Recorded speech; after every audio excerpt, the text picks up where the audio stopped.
এই জন্য আজকে থেকে আমলটা মনে রাখবেন, ফজরের সুন্নতে প্রথম রাকাতে কুল্লিয়া আইয়ুহাল কাফিরুন, দ্বিতীয় রাকাতে কুল হু আল্লাহ।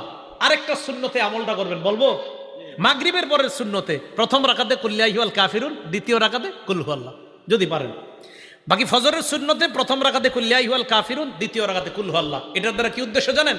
কুল্লিয়া আইয়ুহাল কাফিরুনের মাধ্যমে প্রথম রাকাতে আপনি বুঝাইতেছেন আমি যত শিরিক সব বর্জন করলাম, দ্বিতীয় রাকাতে কুল হু আল্লাহ পড়ার মাধ্যমে বলতেছেন আমি আল্লাহর একত্ববাদ স্বীকার করে আমার দিন শুরু করলাম।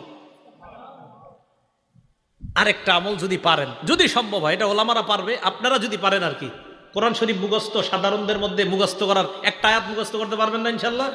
সূরা বাকারার 136 নম্বর আয়াত ফজরের প্রথম রাকাতে মাঝে মাঝে, সূরা বাকারার 136 নম্বর আয়াত, আল্লাহ বলেন কুলু আমান্না বিল্লাহি ওয়া মা উনজিলা ইলাইনা ওয়া মা উনজিলা ইলা ইব্রাহিমা ওয়া ইসমাঈলা ওয়া ইসহাকা ওয়া ইয়াকুবা ওয়াল আসবাতি ওয়া মা উতিয়া মূসা